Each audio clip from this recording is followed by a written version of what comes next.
Welcome, everybody. Let's start our meeting. Everybody, please stand. Remove your hats. Mr. Bodak.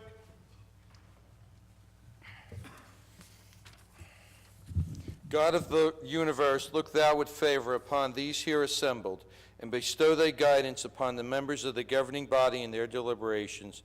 This we ask in thy name. Amen. I pledge allegiance to the flag of the United States of America and to the republic for which it stands, one nation, under God, indivisible, with liberty and justice for all.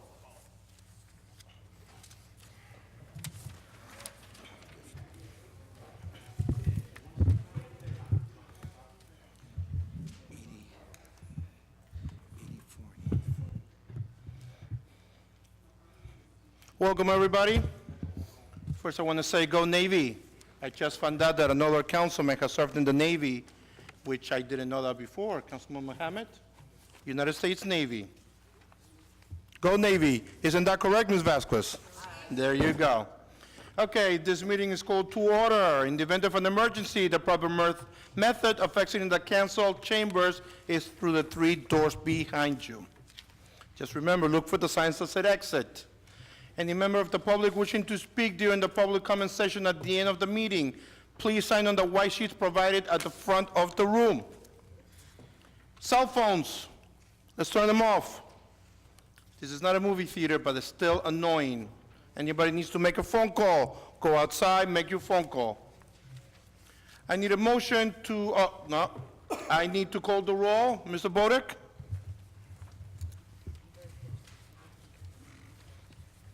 Mrs. Orman, Here. Javik, Here. Brown, Here. Mohammed, Present. Cosby, Present. Roman, Present. Strano, Here. Yamakaitis, Here. Medina, Here. Hickey, Here. Mr. Alvarez. Here. I need a motion to approve the minutes of January 2nd, 2017, the reorganization meeting. Council President, I request a motion for the approval of minutes for the reorganization meeting on January 2nd, 2018, and request a second, please. Second. Mrs. Orman, Yes. Javik, Yes. Brown, yes. Mohammed, Yes. Cosby, Yes. Roman, Yes. Strano, Yes. Yamakaitis, Yes. Medina, Yes. Hickey, Yes. Mr. Alvarez. Yes.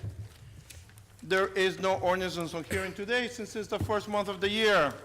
It's a good way to move the meeting up faster. So, let's go with the consent agenda. All items listed with asterisks are considered to be routine by the City Council and will be enacted with one motion. There will be no separate discussion on these items unless a council member or citizen so request, in which event the item will be removed from the general order of business and considered in its normal sequence on the agenda. Items 1 through 5. Does anyone wish to remove any items? In that case, may I please have a motion? Yes, Council President, I'd like to make a motion to approve consent agenda items 1 through 5 and ask for a second, please. Second. Mrs. Orman, Yes. Javik, Yes. Brown, Yes. Mohammed, Yes. Cosby, Yes. Roman, Yes. Strano, Yes. Yamakaitis, Yes. Medina, Yes. Hickey, Yes. Mr. Alvarez. Yes. Okay, geez, we're moving very fast. At this point, we're going to go with committee reports, and since it's a new year, let's change it up a little bit. I will be starting with number 6, Councilman Roman. Thank you, Council President. Going right along into the 6th Ward. It's been an interesting 2 weeks since I have been elected, sworn in. I have an update for you. Bear with me, I'm fighting off a cold. Committee assignments are out. I'll be on negotiations, fire, public property, community service. I'll be a liaison to the SIDS committee, which is the downtown area, Wood Avenue. I'll be a liaison to Linden Board of Education and Moores Creek Flooding Control Committee, which is either in the 6th Ward or right outside of it. Goes right through it, actually.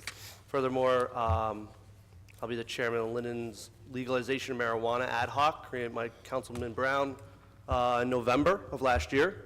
I look forward to working with council on benefiting the city through all these committees. Martin Luther King Day was yesterday. I joined Millie Silva, Senator Crine, various other elected officials at Delaware Nursing Home on Stimson Avenue to protest with the employees of 1199 SEIU. They went on strike for 24 straight hours to protest Aristocare, the company that took over the nursing home last July. Aristocare refuses to budge and give them affordable health care. Aristocare is asking them to pay over $1,000 a month, and these are people making $12, $14 an hour. They cannot afford it. It is literally more than half their paychecks, and I think it's preposterous that this company is asking them to do this. I have sent over a letter to Aristocare asking them to come to the table. Mr. Mayor also has sent the letter, and various other council members as well. It's time that Aristocare comes to the table and offers the members of SEIU a reasonable contract that they can afford so they can get the health care that they clearly do need.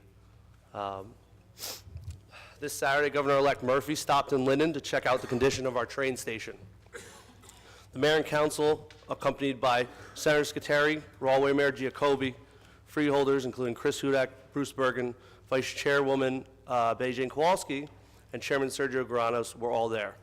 Transportation Chairman Senator Bob Gordon, who's a former boss of mine, he's from Fair Lawn, came down and surveyed the needs of our train station. These are the two top officials of the state of New Jersey getting a look at what we need for our train station, and it's an amazing thing to have them down there. So I thank the mayor and council for coming out. The mayor led everyone around, and it was quite amazing to see what the possibility of what we can get done. We all tried to explain that Meridia 2 will be going up with a restaurant on the corner. Meridia 2B will be done sooner or later. And if we can get a train station, or we can get some state funding with our own funding, then we can totally revamp the intersection of Linden and Wood Avenue and put a new face on this city, on the front door of our city. And that will make people want to come to Linden. And that is the basis of economic development. I've spoken with the management team at Meridia. At my request, they have ordered more dog waste bag dispensers on Morris Avenue for their door right there, right next to School 6. The resident, I mean, it's obvious. I go out there and there's dog waste everywhere. And Meridia was not aware of this, and they are going and doing whatever they can to fix the problem. Next week, Linden Police are going to temporarily spend some time down there once these bags go up, and hit people with tickets if they are indeed leaving their waste around. So if you are one of the culprits, please remember to clean up after your dog. I also pitched a small community project to them. I'm pleased to report that that it's going to come to fruition. I can't wait to tell you guys about it in a couple months. I had a telephone conference with Traffic Division of Linden Police Department.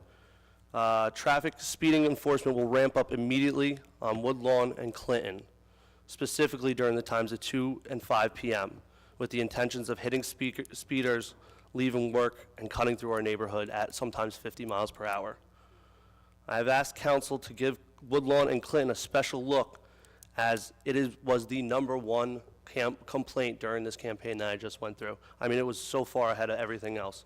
So over the last 2 weeks, I'm happy to announce that with the help of Councilwoman Gretchen Hickey, who's the chairwoman this year of the Accident Review Committee, Woodlawn and Clinton are going to be top priorities and are going to get a look with a traffic study.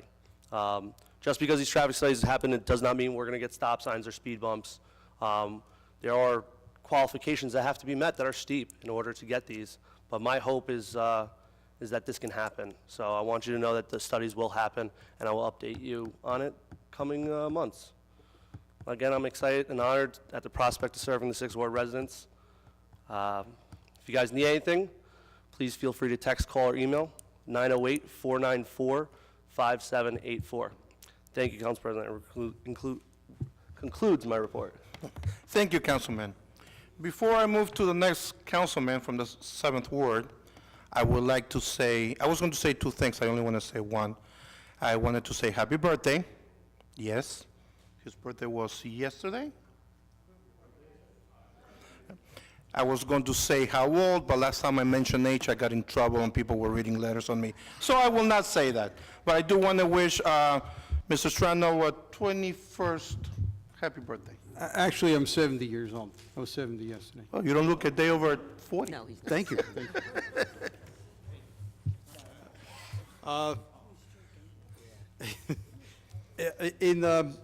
My first report as the Chair of the Personnel Committee will be read in its entirety. I'm not going to read 2 pages of names that'll, it's considered an attachment, and that's due to people that are carrying over their vacation days that they're allowed from one year to the next. But item number 1 is in the police department. It's the approval to post for a computer service technician. It's a civil service job description 07605. It's like an old zip code I used to have. And number 2, in the police department, to approve the retroactive reemployment of Eric DeRice as a parking enforcement officer effective December 30th, 2017, and no change in salary or emoluments. Number 3 is in the police department, accept the resignations of Alexis McKenzie, which is effective January 16th of 18, and Michael Stewart, which is effective December 26th of 2017, as full-time dispatchers, and approval to appoint 2 replacements due to the said resignations. Number 4 is in the police department to approve the change in date for Amanda Williams, a New Jersey City University student intern for the spring 2018 semester. Item number 5, in the police department, approve police officer candidate Michael Stewart's salary as $56,000, and that his salary shall be frozen until such time as the negotiated police officer salary schedule exceeds the candidate Stewart's salary. Item number 6, in the Division of Personnel, the approval of the following FMLA/NJFLA leaves. I, employee number 000134, FMLA/NJFLA from November 2nd, 2017 through February 2nd of 2018. II is employee number 908537, FMLA/NJFLA from January 8th of 2018 through April 8th of 2018. Item number III, or 3, employee number 280, intermittent, FMLA/NJFLA from January 1st, 2018 through December 31st of 2018. Number 7, in the Division of Personnel, approval for the carryover of 2017 vacation days to be utilized no later than March 31st of 2018 and not to exceed 7 days per city policy for the employees on the attached form. Item number 8 is in the Division of Public Works. Approve the change in title for Robin Larson to purchasing assistant at no change in salary. This is a Civil Service Commission abolished current title of purchasing assistant typing. In the Department of Finance, approve the change in title for Jessica Slowinski to purchasing assistant, which is effective January 1st, 2017, at the salary of $61,849. A Civil Service Commission had abolished the current title of purchasing assistant typing. There shall be a retroactive payment of $5,192.31, less the applicable deductions through January 15th of 2018. Like I said, I'm not going to read all those names that are on the attachment, but I move for approval and I request a second. Second. Mrs. Ormond? Yes. Javik? Yes. Brown? Yes. Mohammed? Yes. Cosby? Yes. Roman? Yes. Strano? Yes. Yemakaitis? Yes. Medina? Yes. Hickey? Yes. Mr. Alvarez? Yes. Okay, that's it for my committee reports, but I do have a 7th Ward Councilman's report. On January 11th of 2018, I actually was on the 10th, I was contacted by a resident that lives on Clinton Street, and the subject of that contact actually was an email, was the speeding cars and trucks on Clinton Street between 21st Street and Route 1.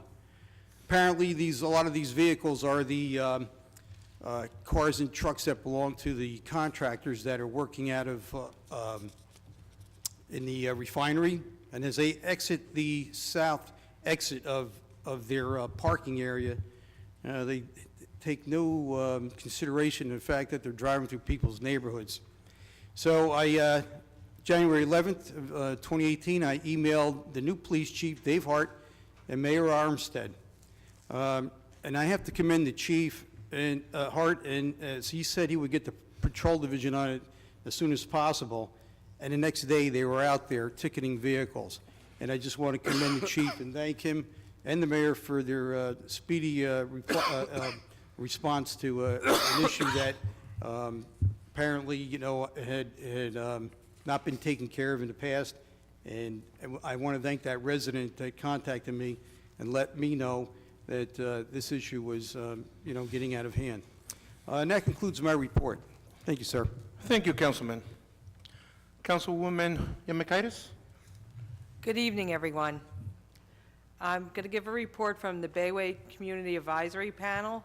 I received several calls about the rumbling and banging last week, and I believe there were few social media comments regarding the refinery.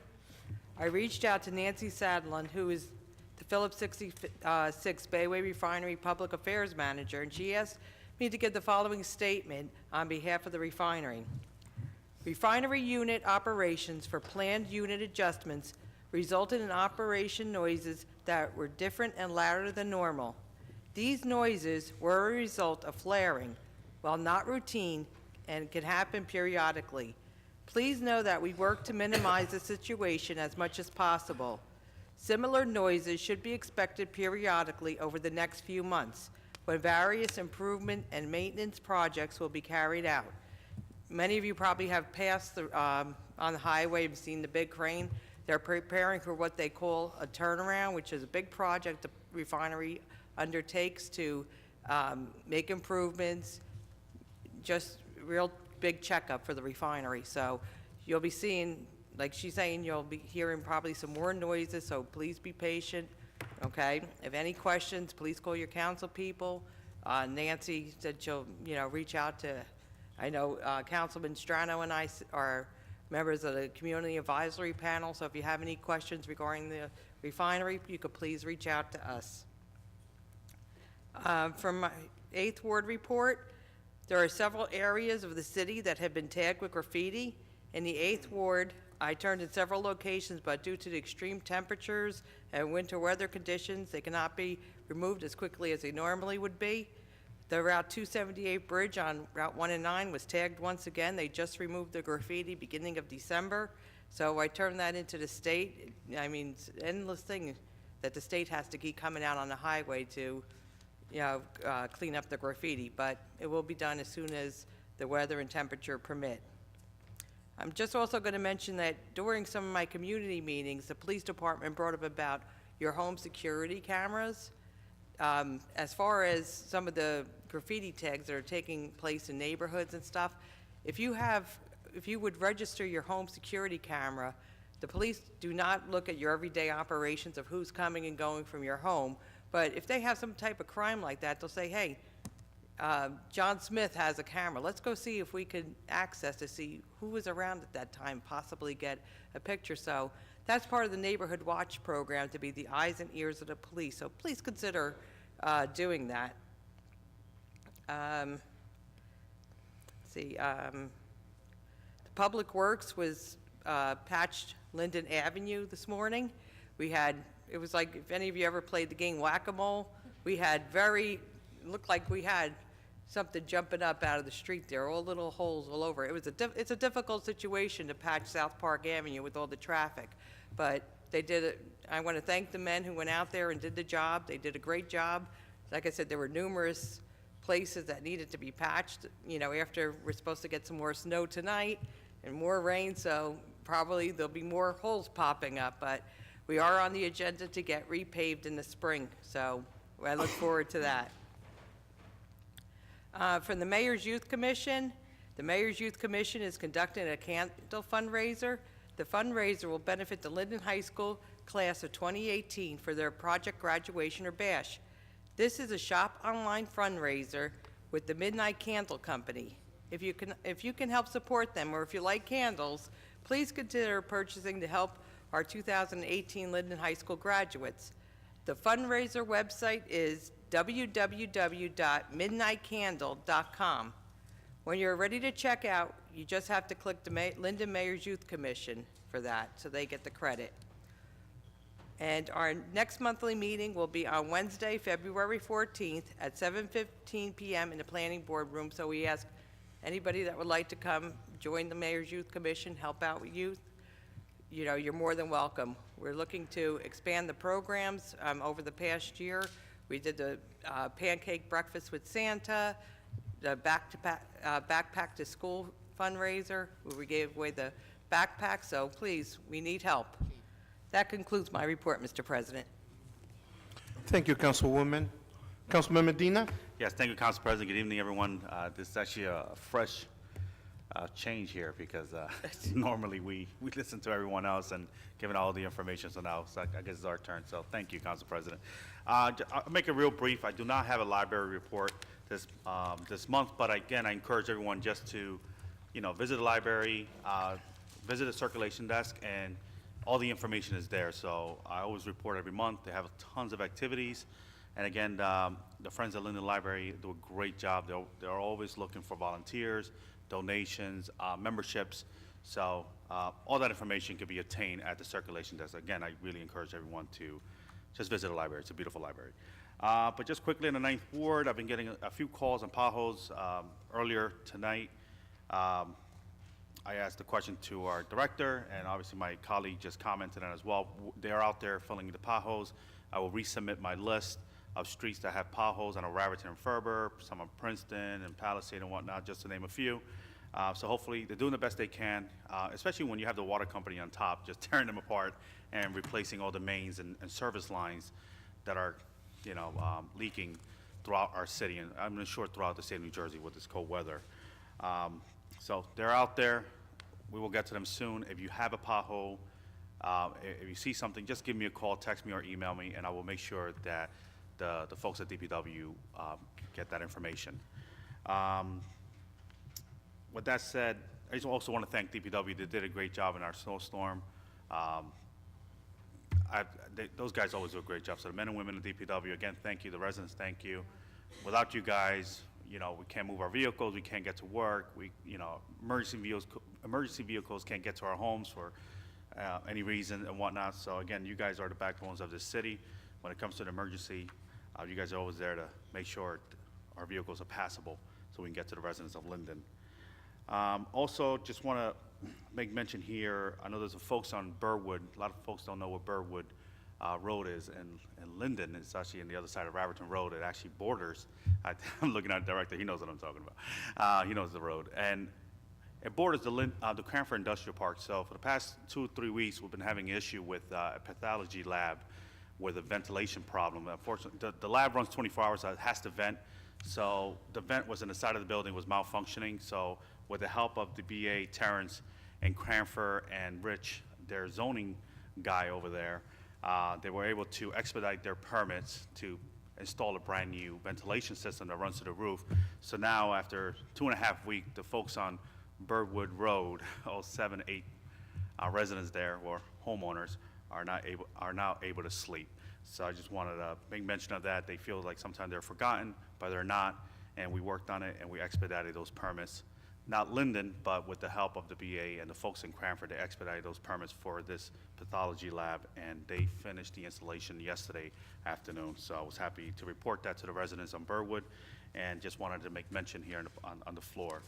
You ever need to get a hold of me, you can call me, 908-986-6100. You can shoot me a text on that number, and also you can email me. My emails go directly to my phone, so I'm always accessible. I do work during the day, so just give me an hour or two to respond, but I will get back to you in a matter of hours, if not seconds, depending how, where you catch me during the course of my day. That concludes my report. Thank you. Thank you, Councilman. Any news in the next library fundraiser? I received something in the mail. I do not have the dates, but again, I encourage folks to go to the circulation desk. I know I see, is Wolverding, you're here. I don't know, will you happen to know, since you're in the audience? No? We could always report back. We could definitely put that information out there. But I did receive something in the mail. I'm sorry, I do not have the date available with me now, but again, you can get that information for from the circulation desk, or not, keep an eye out on our next door Sunnyside or Sunnyside Facebook page, and we will put that information up there. Thank you. Thank you, Councilman. Councilwoman Hickey? Good evening, everyone. I'm pretty excited this year for 2018. I'm on many committees this year. You all know I love working with the public, and I just want to thank my fellow council members for giving me the opportunity to serve on these committees, and the council president giving me the opportunity to be chairwoman of many committees. The first committee I'm on is the Accident Review Committee. I've been dealing with Lieutenant Gunther. I have advised all the council members any issues that are in any of the wards to please email me. We'll be having our first meeting next week. Happily to be on the chairwoman and the Fire Committee. Tomorrow will be our first, our new promotional ceremony tomorrow, so I look forward to having that as well. On Public Works, Clean Communities, I look forward to working with Director Frank Dan. As Councilman Medina said, I was happy with the results of the snowstorm. I was happy with the results, the results I received in my packet this week showing about parking in the cars, and I thought that was, it made me happy. You could see that there's some change on the way, and I want to thank you. Also, as far as trees go, Director Frank Dan said today he had a meeting regarding trees, so I am confident that in the future we will start resolving some of the issues in the wards regarding the trees. Right now, I've been told that it's been so bitter cold that the branches are just breaking off. I've seen them all over the city. I'm just hoping that some of our employees, when they see them, if they could just pick them up, it avoids a lot of phone calls back and forth between everyone. And, you know, if we all work together, it makes things much better for all of us.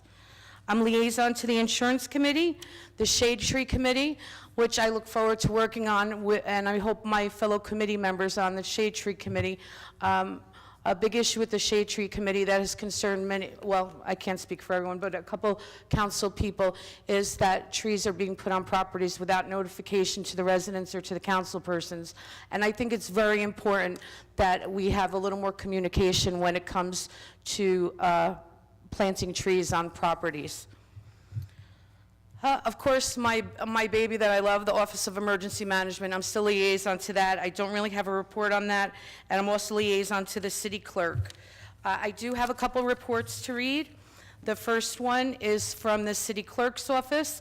The following license and transcripts issued by the city clerk's office during the month of December 2017 and fees received have been turned over to the municipal treasurer of the city of Linden. 128 birth, death, and marriage transcripts, $1,920. 26 marriage civil union licenses, $78. 6 miscellaneous revenue, $44.40. 2 bingo raffles, $40. 153 EDRS vital statistics at $2,295. With a total city revenue of $4,377.40, with state revenue $5,027.40. For the year of 2017, in the city clerk's office, the following license, permits, and transcripts were issued during the year of 2017, and the fees were received in payment. Marriage licenses, $1,017. Birth, death, and marriage transcriptions includes EDRS, $52,995. Bingo and raffle licenses, $1,090. Miscellaneous, $277.28, with a grand total of $63,879.28. From the Fire Committee, I never had to give committee reports before. I feel like I'm boring everybody. From the Fire Department, the Fire Prevention Bureau collected fees for permits, inspections, and penalties totaling $2,910.57 for the month of December 2017. Ambulance Reimbursement Systems has deposited $46,228.48 in revenue generated by the Linden Fire Department's Emergency Medical Service for the month of December 2017. The total deposits for 2017 to date are $765,500.75. Members of the Linden Fire Department's D Platoon have been selected to receive an award from the Union County Human Relations Commission on May 7th, 2018. They were nominated for the compassion and kindness towards an autistic child who was being bullied in October of 2015. An amazing job that these men did by catching up with the child later, giving him inspiration, buying him gifts. You know, we really have amazing firemen who are truly dedicated and have hearts of gold. And that's something that nobody can ever take away from our city. I guess lastly, SCOTUS's been working in the 10th Ward. I know everybody's been a little bit impatient and the road's being blocked off, but work should be finishing up soon. I've talked to the city engineer. We're going to be working on getting a lot of paving done next year. I can't promise everybody's road will be done because the infrastructure in our ward, it's pretty bad. And not just our ward, all over the city. And there's only so much to go around, but we always take the worst streets and we're starting from there. And it's just not my decision. It's not a political decision. It's a decision between the engineering department and myself as we go around and check on different wards, and of course from residents' complaints. Lastly, I've been extremely busy. Sorry, Diane.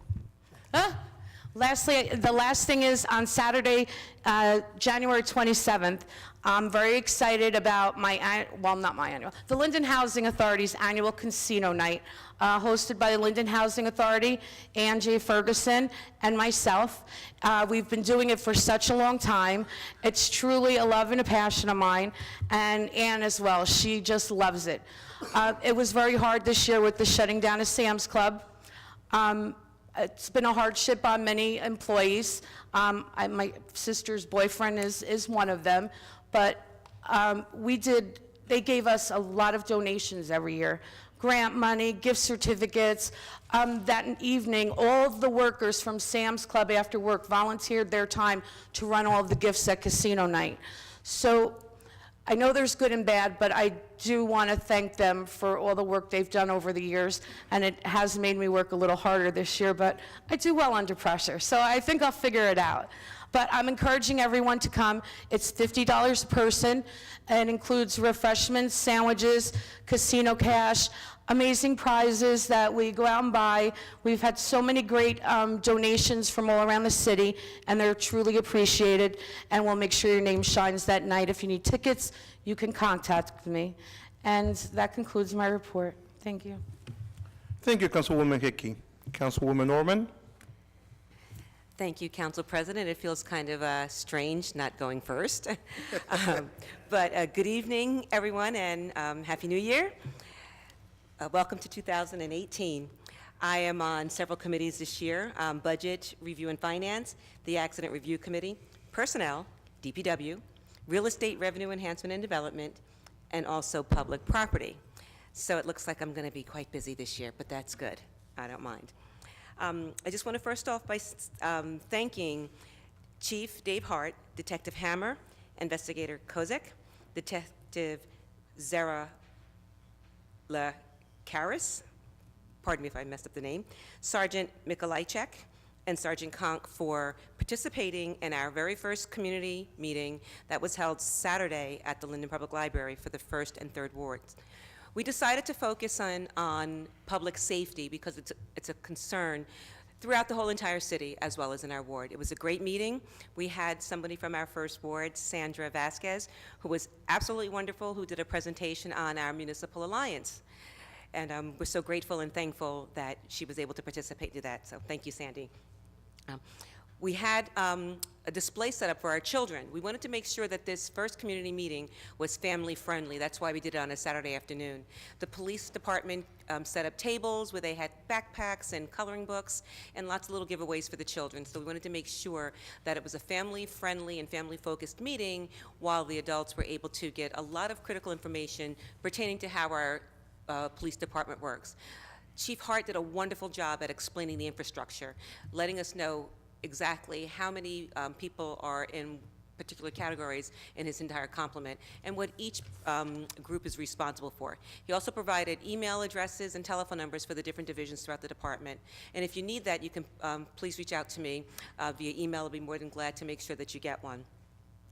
I also would like to just take a few moments to personally thank our new Director of Community Services, who's also in charge of DPW. His name is Frank Dan. He was on the agenda at the beginning of the month to be hired as our new Director. It's not every day that you start your first 3 days of your job with a major snowfall, and boy, did he rise to the occasion.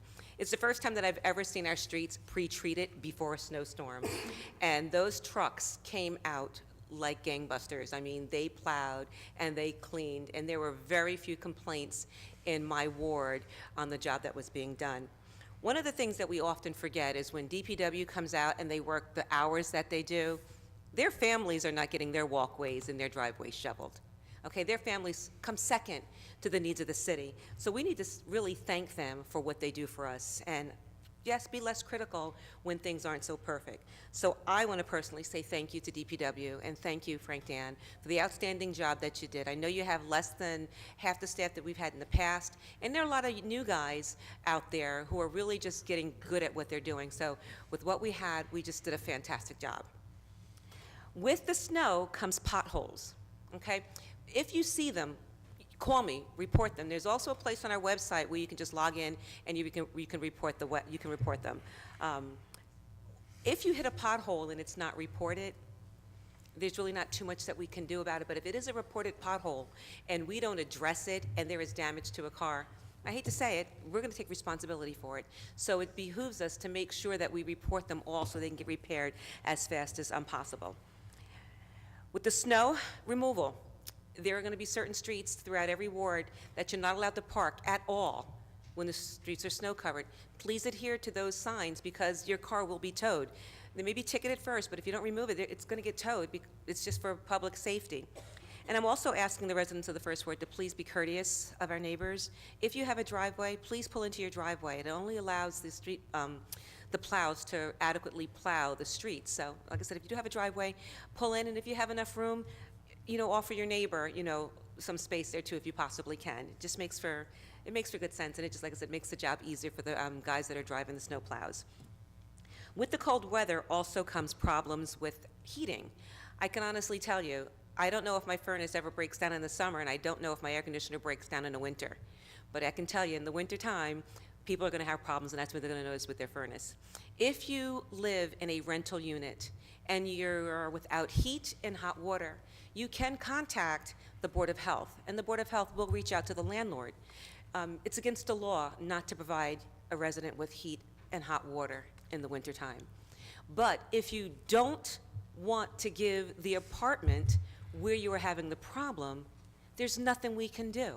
We cannot hold that landlord accountable if you don't want to say where you live. A phone call saying, I don't have heat, I don't have hot water, without an address or a name is like not making a call at all.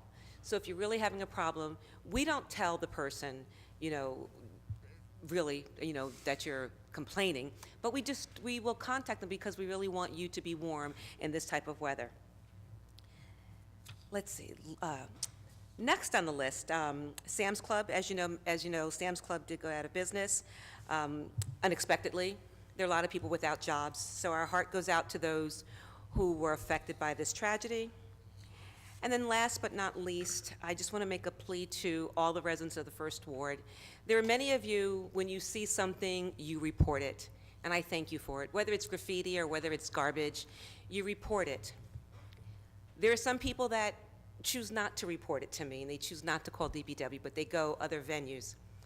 The only thing I'm going to tell you is that when you don't report it to me or you don't report it to DPW, you're not hurting me, and you're not hurting DPW, but you're hurting your neighbor.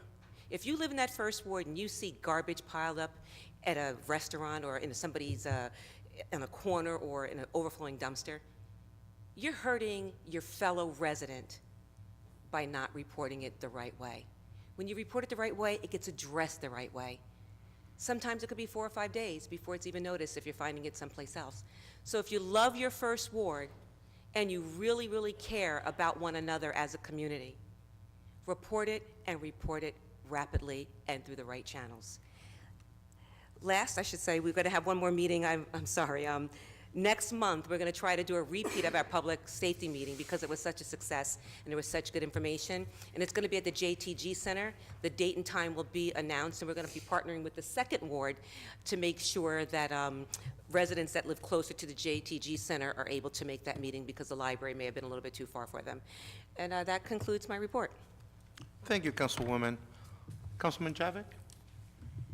Yes, good evening, everyone. As chairman of the Budget Review and Finance Committee report, I'd like to report that approval is requested for the following finance actions. Number one, the payments of bills totaling $1,289,058.16. Bills have been signed by the mayor, council president, and finance chairman, and a detailed check register and vouchers are on file in the clerk's office. Number two, we are in receipt of the investments made by the city treasurer for the month of December at a rate of 1%. I move for approval and ask for a second. Second. Mrs. Ormond? Yes. Javik? Yes? Brown? Yes. Mohammed? Yes. Cosby? No. Roman? Strano? Yes. Yemakaitis? Yes. Medina? Yes. Hickey? Yes. Mr. Alvarez? Yes. Getting to my committee report, first I want to thank our new director of the Linden DPW. Frank Dan and his crew have kept the Second Ward looking good through the snowstorms we have had. He has also assured me that all incomplete projects, such as trees to be trimmed or stumps ground, sewer basins cleaned out, will be done as soon as the weather breaks. His team will also be out there extending the life of our roads by sealing and filling. In December, in the Second Ward, our tree planting finished up and will continue again in the spring. We received many hardy varieties all around our ward. Next, I want to really thank Councilman Peter Brown. He was always telling me about our train station and what it could be. He even enrolled me and the mayor to go to the commuters at 5 a.m. in the morning at the platforms and enroll people on a petition, and then have a meeting with New Jersey Transit and present our problems and photos to them. Well, it worked. The governor-elect was just here, and he has taken a special interest in our Linden station. Thank you, Peter Brown. In regards to our two main projects in the Second Ward, JTG scaffolding buildings and United Lacquer buildings, we are still waiting to get these underway. I'd like everyone to know that I'm tired of looking at these buildings also. And hopefully we're going to get them down. They're in they're with the attorneys right now, and they're working out the details. One last thing, our recyclables that we put out are usually not in a closed container, so they sometimes wind up in the street. Please, if you see something, pick it up before it goes down our sewers and causes more problems. Thank you, end of my report. Thank you, Councilman. Councilman Brown? Thank you. So everybody else listed the committees they're on, so I want to list the committees I'm on. Budget and Finance, Engineering, Cable TV Technology, Revenue Redevelopment, Legalization of Pot, SID District, as well as the Municipal Alliance. I want to mention the Municipal Alliance because in the upcoming months, we're going to be talking about the Municipal Alliance and what it does for this city.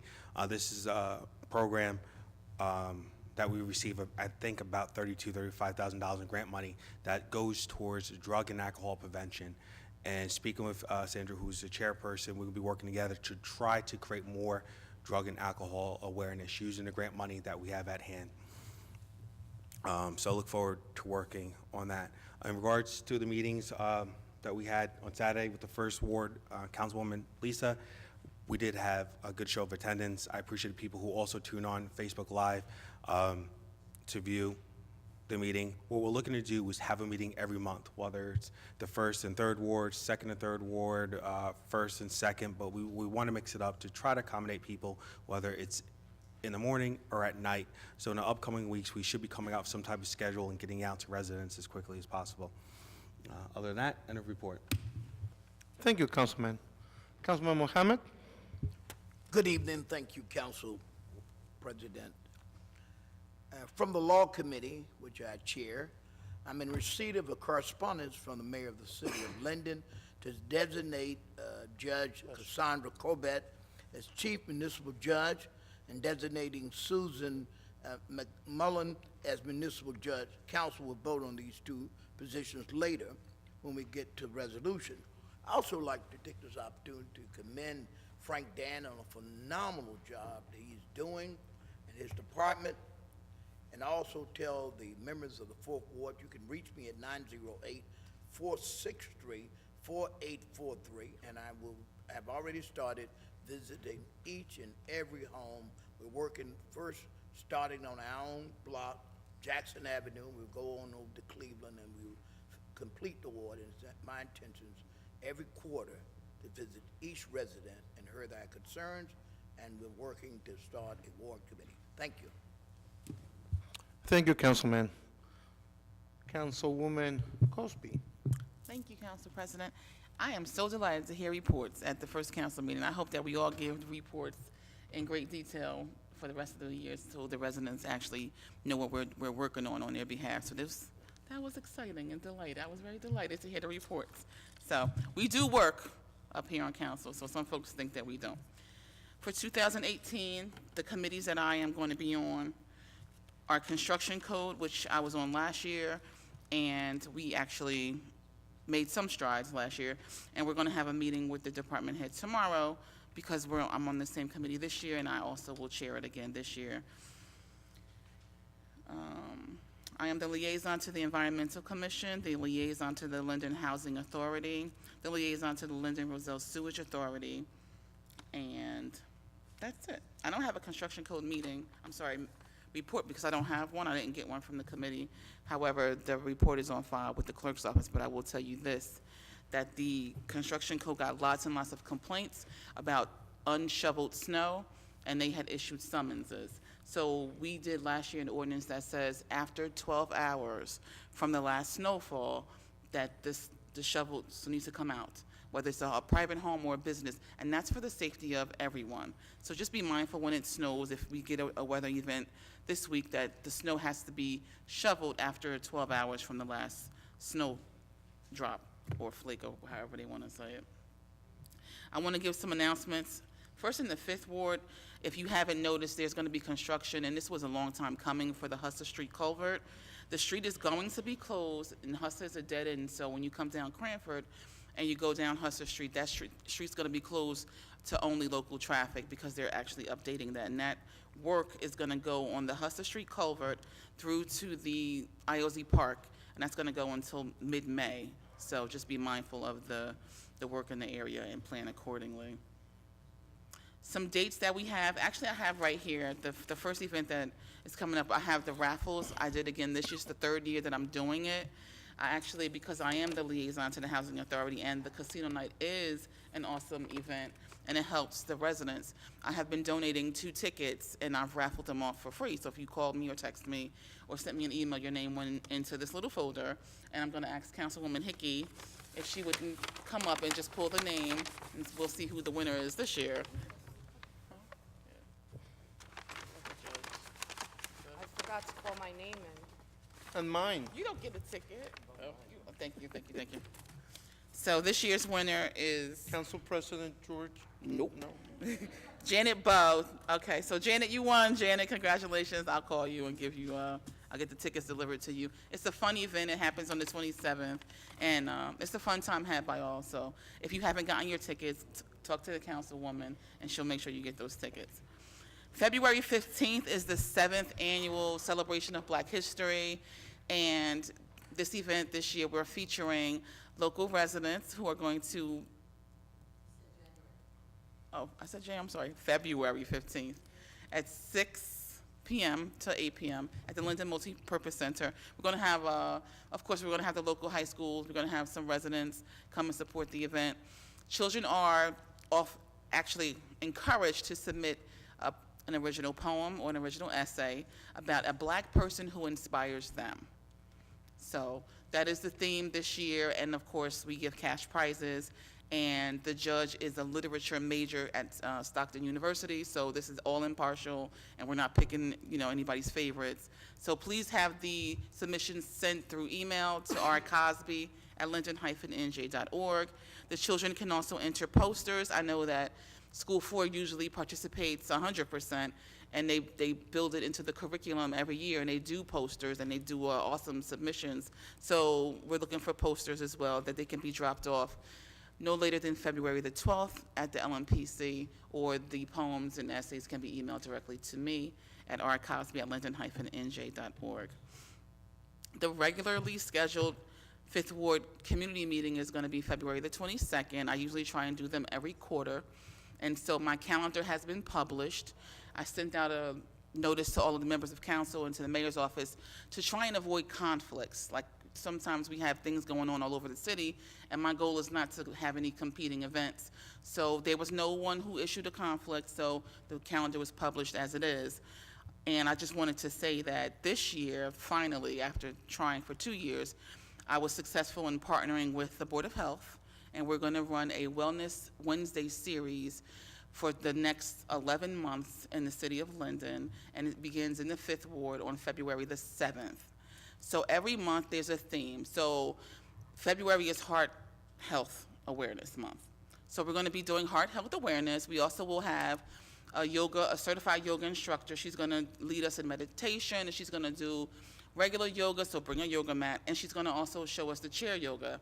2 years ago, she was the person who I had worked with when I did my Wellness Wednesday series, which was 6 weeks, and we had a good turnout, and we had a consistent group, and we all had some benefits from it. So look forward to the Wellness Wednesday citywide series, hopefully, and when it comes to your awards, your council member will, join the effort to bring about awareness for the city of Linden when it comes to health awareness for everyone.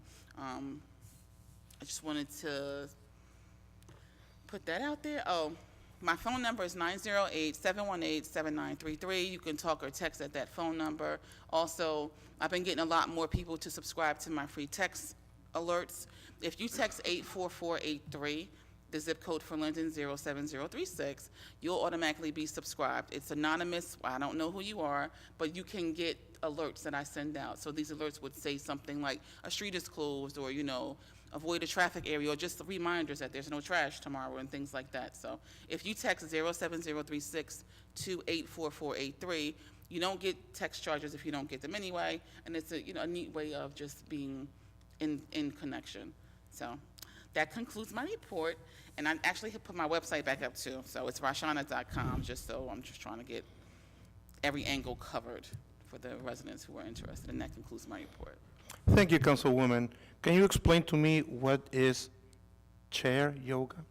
You just sit there and watch? No, it's not funny. Chair yoga is a thing, and when we did it 2 years ago, it was myself and a few of the seniors and not so senior residents, and some of them were physically fit, and it was kind of my idea because back then I was 52 pounds heavier, and I needed to start something.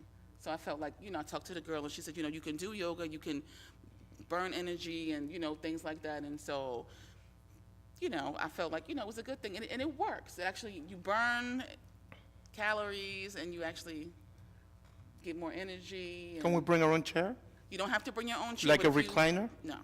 But you want to make sure if you want to do on February the 7th for the Wellness Wednesday series opener, bring a yoga mat, though. If you really are, you can bring a yoga mat or a towel, and you'll see how it is. And there's programs in the city that they, pay for programs where they do have yoga. So, like, if you wanted to do that in the future and continue on. So, but Thank you, Councilwoman. My I'll pleasure. think about it. You should. Mayor? Yes, good evening, everybody. First of all, I just want to let the people who are striking at the Del Air Nursing Home know that we as a governing body stand united with them in their efforts to receive a fair pay, a decent wage, and decent benefits. Councilwoman Michelle Yamakaitis and I were out there yesterday morning. We met with the workers, and we were very troubled that this new company who's purchased them would come to our town and deny them fair pay. And these are the very people who are responsible for people in our community. None of us is guaranteed good health until we leave here, and many of our families and many of us may in fact wind up in a nursing home one day. This is a reality. So those people who take care of us should be compensated accordingly. This new company has come in, and they've eliminated all their benefits, and that's just disgraceful. And what it shows is a lack of concern for human beings as a whole. So I again want to let them know that we're with them. Our thoughts and our prayers go out to them and their families, and we'll do everything in our power to support them, and hopefully they'll be compensated with a decent wage. On Thursday, I received a very troubling call from corporate headquarters of Sam's, which is owned by Walmart.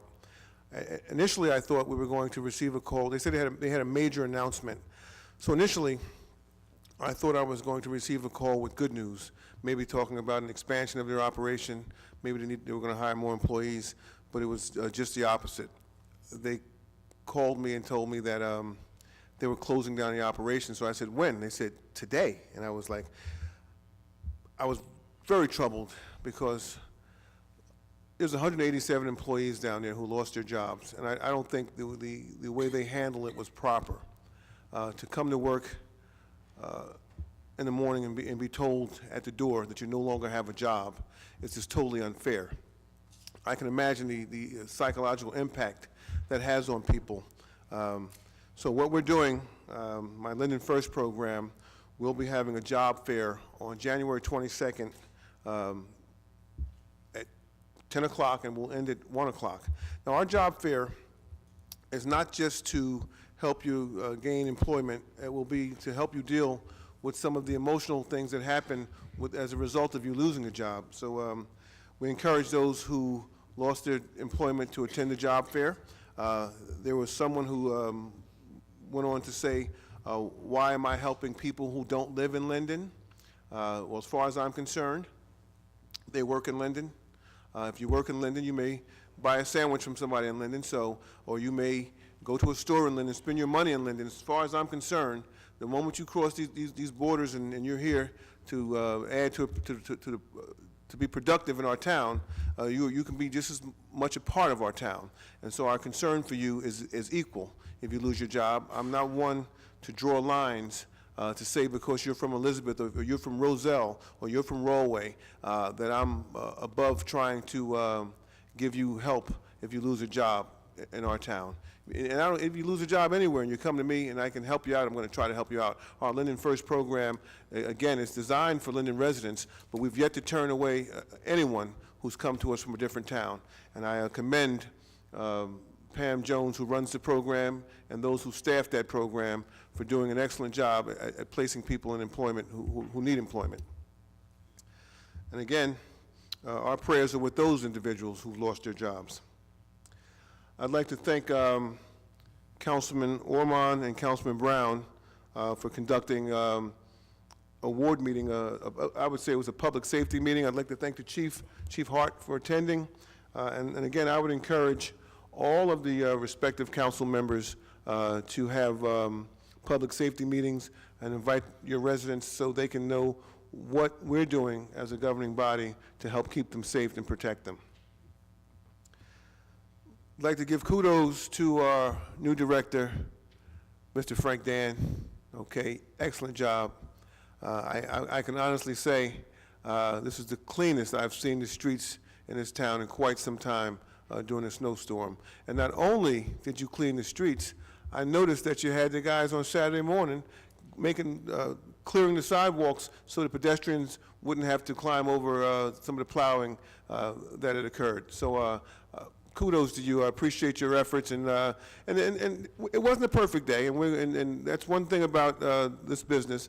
Things don't always go 100% right, so we're going to take the things that went wrong, and we'll take them back to Mr. Dan, and hopefully he'll be able to improve in his efforts. So that's the idea here.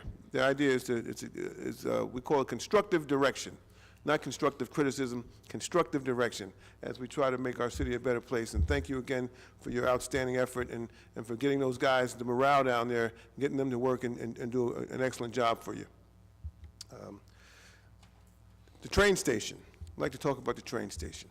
And again, I want to thank Councilman Brown. Councilman Brown was spearheading an effort months and months ago about the deplorable conditions at the train station. And so what we did is once Governor Murphy was elected, we began reaching out to him so that he would hear our calls and our cries as to what was going on at the train station. And as a result of us reaching out to him, he made Linden one of his priority stops. So he came in and he got a chance to see the conditions for himself. We showed him the downtown area. We showed him the developments that are occurring. We have Capadaglia Phase 1, which is complete.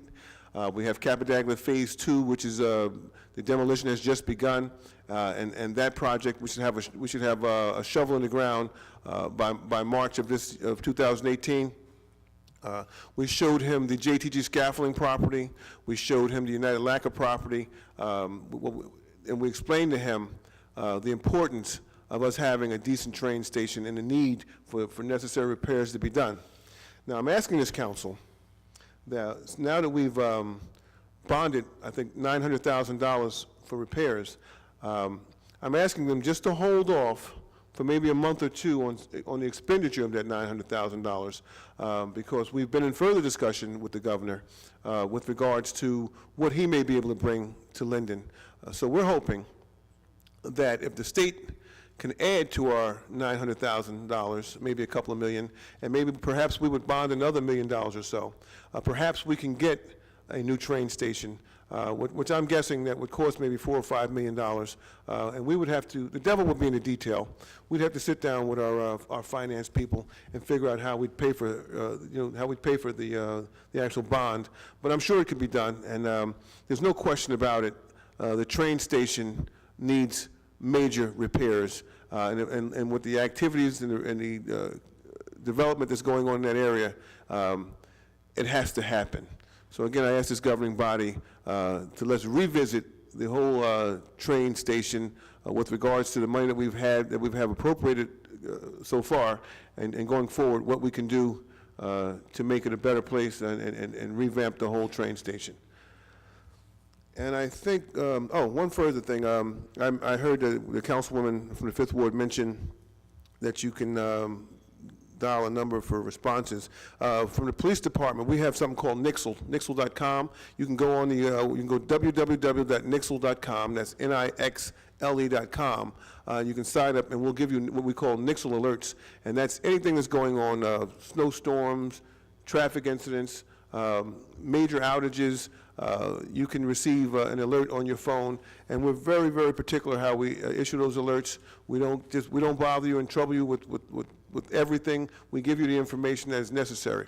So that concludes my reports, everybody. And again, Happy New Year to all you folks in Linden and throughout the county, and may 2018 be a very prosperous year and a good year for all. Thank you very much. Thank you, Mayor. At this time, we're going into resolutions, and I will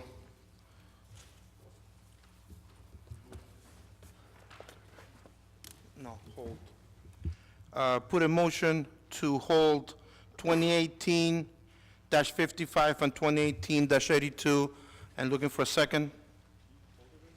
Yes. Second. Remove them from consideration. Oh, remove them? Yes. Okay. I need a second to remove 55 and 82. Second. Mrs. Ormond? Yes. Javik? Yes. Brown? Yes. Mohammed? Yes. Cosby? Yes. Roman? Yes. Strano? Yes. Yamakaitis? Yes. Medina? Yes. Hickey? Yes. Mr. Alvarez? Yes. Public comments will be permitted. For those specific solutions to be removed from consent approval. Please read the synopsis of the resolutions which have been prepared by the city clerk's office. Each is informative and self-explanatory. However, if you wish to address a specific resolution, the council will entertain questions on it. Does anybody wish to remove a resolution from 23 through 83 with the exceptions of 55 and 82? Ms. Malik? 30, 34, 37, 38, 43, 45, I'm sorry, 48, 49, 50, 51, 54, 58, 59, 80, 81. Correct. That's it? Anybody, Mr. Principado? 30? It's already said. That's it? 37. 45. 48. 59. 69. Anybody else?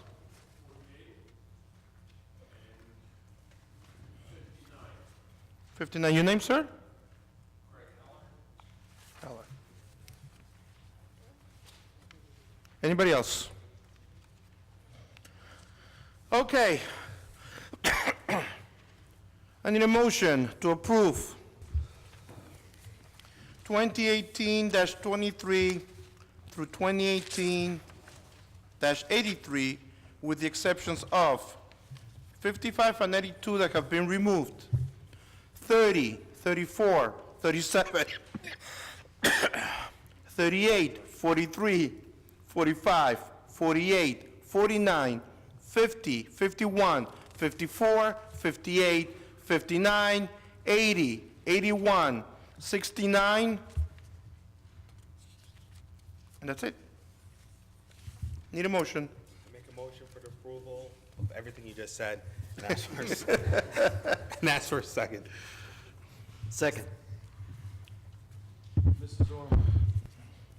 Yes to what's left. Javik, Yes. Brown, Yes. Mohammed, George, Cosby, Yes. Roman, Yes. Strano, Yes. Yamakaitis, Yes. Medina, Hickey, Yes, with the exception of 2018-53, I vote no. I'm sorry, what was the? 53. 53. And Mr. Alvarez. Yes.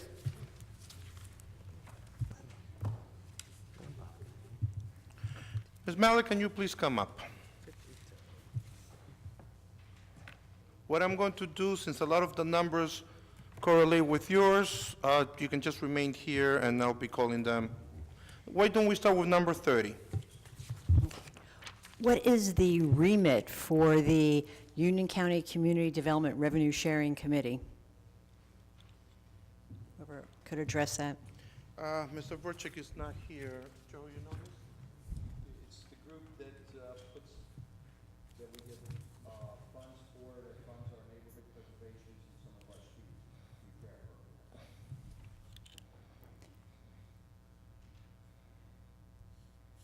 programs. Okay, fine, thank you. Okay, yes, Mr. Principado, also number 30. Did that answer your question, or? No, okay.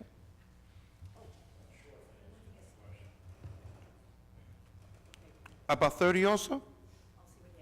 Okay, So her question was, what do they do, yes. correct? Okay, so they, what again?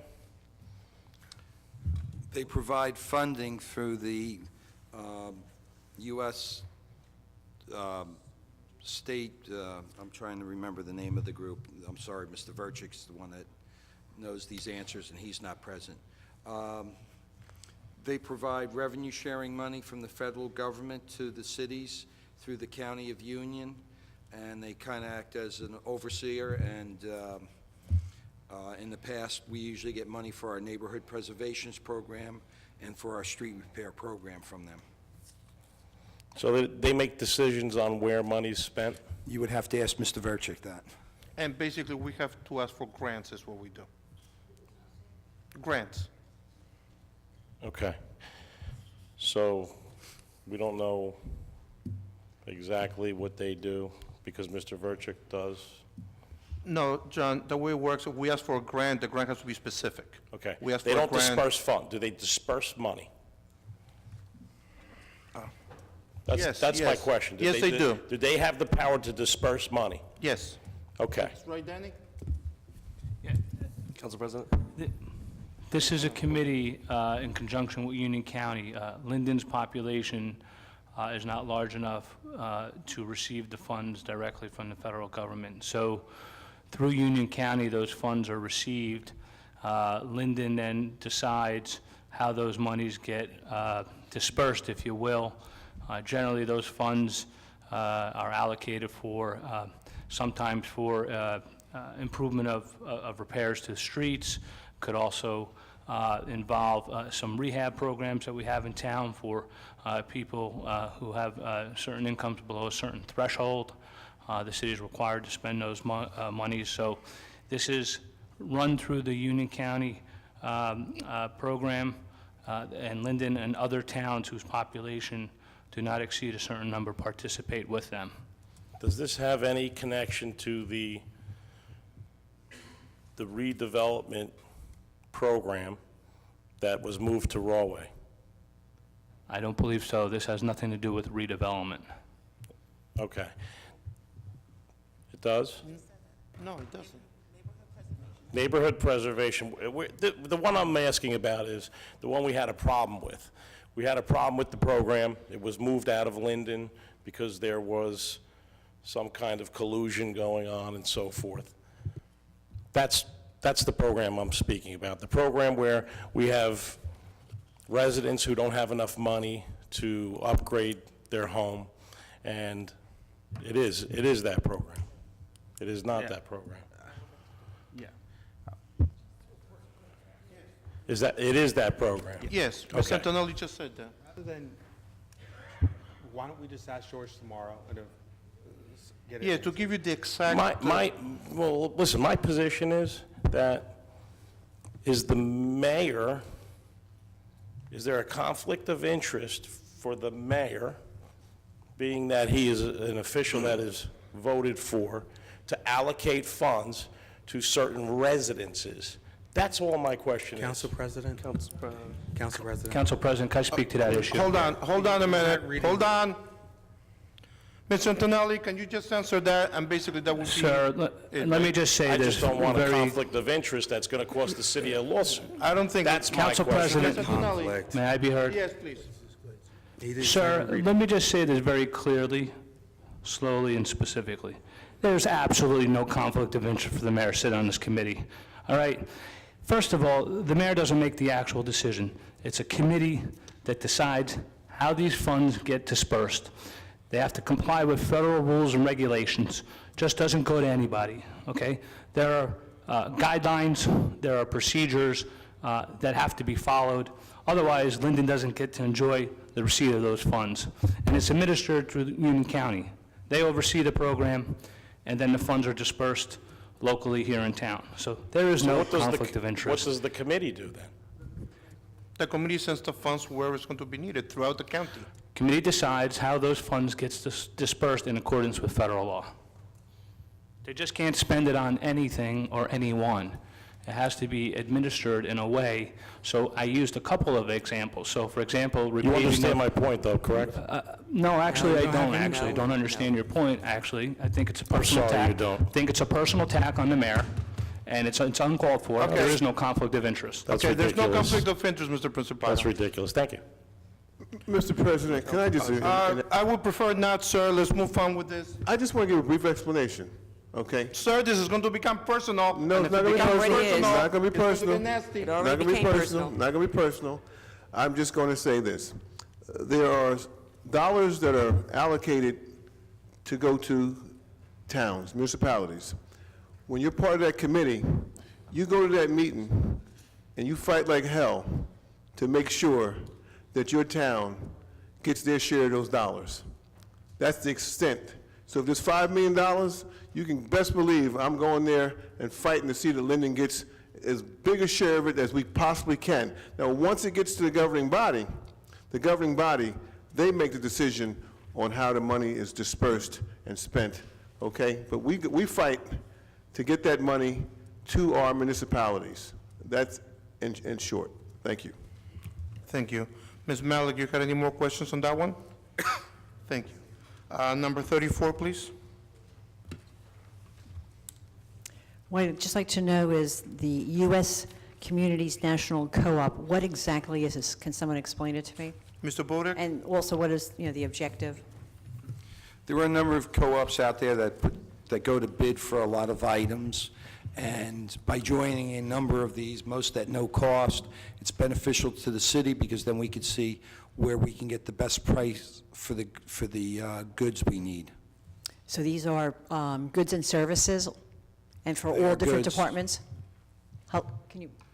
Hello? Please repeat. They are goods. All right. Give me just for instances. You say goods and They're- services, goods. Throughout the year, they're covered in the resolutions as you read them. It says through the Morris County Co-op, it's being awarded through the Union County Co-op. If it's under the bid limit, then there is no resolution. I asked, so when you say goods, You would have to check with purchasing tomorrow to get the exact items from them. I don't have that Council information. President? Yes, Councilman Brown. Okay. So you're going to see a number of different co-ops here. And Alexis, if you can correct me if I'm, these are like purchasing co-ops. all right, yes. Okay. And so when we mean goods, it could be anything from pencils to cars That's to why I wanted office furniture, clarification. yes. And so what we do is we look for the co-op to see what the best pricing is, rather than buying it So outright. it's a purchasing co-op. Yes. That's why I said. Yeah, am I right, Alexis? Okay. Ms. Malik, you might as well stay up here. 37? Also, I just want to know in this particular resolution, is this a new person, or once before, Mr. Bodek had explained that this, people may have to be qualified to do certain bidding. So is this just a qualification of this person, or is this a new person, a new purchasing agent, or just being qualified to do something else? Mrs. Sack?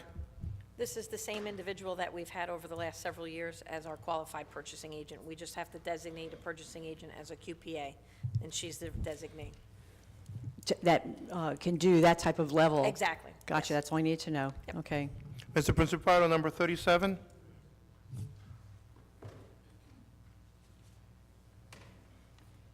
So that just sets limits on how much she can purchase, basically? Well, yes. Basically, if we have a qualified purchasing agent, she can go up to the threshold of $40,000. If we didn't name her, we would be limited in a lower amount that we would be able to go to bid for. Now, does that have any, does that cut the limits of the other purchasing agent? No. No, it just allows the city to be able to have it, qualified purchasing agent of $40,000. The other purchasing agent is still a purchasing agent and can still do purchases, but when we have to designate a QPA, this individual is the one that's being designated.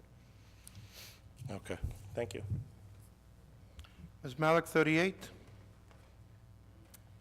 Why this resolution caught my eye is because I just received something in the mail about opting out or staying in this, something for our power. So, you were saying, oh, okay. So, someone be a little bit more specific, the National Joint Powers Alliance and participating in this. So the powers, electric, gas, what is this? Electricity. Electricity? Yes. Okay. And, all right, well, fine, that's good enough for now. Don't sit down. 43. All right. So on this here, it says, number 43, that there's no cost to the cities, but who's paying for this service then? Mrs. Sack, number 43, contract to EPG brokerage. This is the broker for our deferred compensation plan. The city of Linden does not pay the broker. The broker would be paid through the Voya Financial Institution. But if it's a service provided to Linden, somehow, doesn't the money have to somehow come from Linden to go to the broker? I mean, No, the city's not, we do not pay the broker at all. It's paid directly through the deferred compensation plan. It's not paid by the city of Linden. They're not being paid at all by the city of Linden. okay. Number 45. Why is this outside firm needed to, unfortunately, Mr. Vertrick is not here, to do the inspection of this material?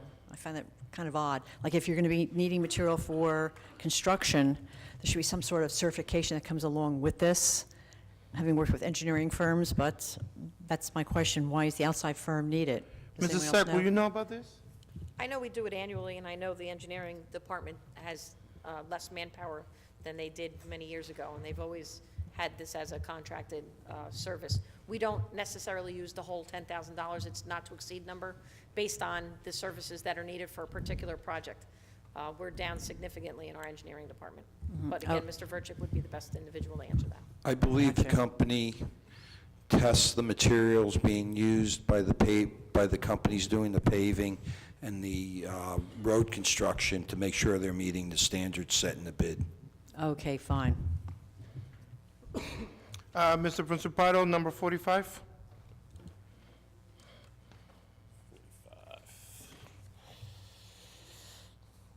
Okay. What construction program are we speaking of? Any construction program that goes on in the city, that has to be tested. Make sure they put the right pavement, make sure they put the right concrete. Okay. They don't water it down, things like that. Okay, thank you. Thank you. You should have stayed up there. No, it's all right. No. Ms. Malik, you're closer. 48. Okay. Oh, yeah, 48, the special counsel here. There's a lot of references to special counsel. So why do we have a special tax counsel? So why do we preface the tax counsel with special? Can someone expound upon that? We need to have a lot of lawyers, a lot. Ms. Antonelli. Ms. Malik, I believe that's a term of endearment, special. No, actually, for some of the services that we retain outside counsel for, they're sometimes referred to as special counsel. In this particular instance, Mr. Renaud is being retained as special tax counsel when there's a conflict that arises with our regular tax counsel, which I believe you also have a question on, the subsequent resolution. The $170,000 one? 2018-59. So Saul Wolf of that firm is our tax counsel, handles the supermajority of our tax appeals. Mr. Renaud will step in from time to time when that firm is conflicted out from participating in the tax appeal. Okay. Can I maybe combine 59 so we can just cross that off with this? Well, I have two more 48s. Thank you. Mr. Principato, you also have 48? Thank you. Mr. No, I know, I heard. Mr. Heller, right? Yes, my questions have been answered. Will answer? Okay, Ms. Malik, 49? I just wanted to know, who is this to be from the governing board? That will be Councilman Brown. Okay. Council President. Ms. Malik, I just want to let the public know that I had asked the council if it could change over to me, and it was defeated in a vote in caucus. Thank you.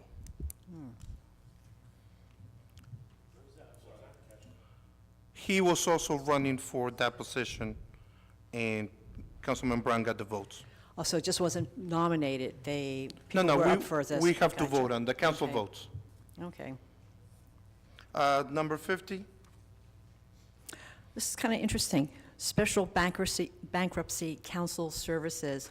I want this kind of explained, the bankruptcy issue that we're talking about here. Ms. Antonelli, another council. Yes. We like But attorneys, or I bankruptcy, should say, I like attorneys.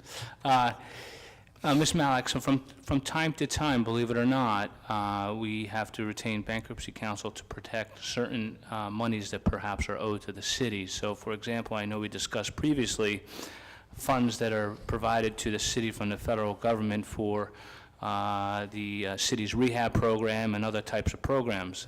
From time to time, people unfortunately do file for bankruptcy, so we have outside counsel determine whether or not to protect our monies that are due and owing us, to make sure they're not discharged in bankruptcy. It's a small amount, but it does happen from time to time.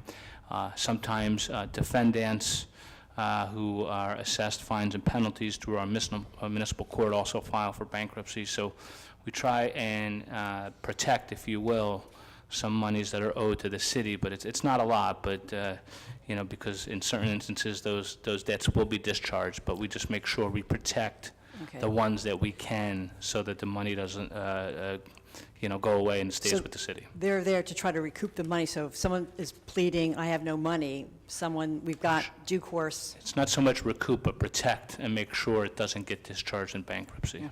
Okay, got it. Number 51, ma'am?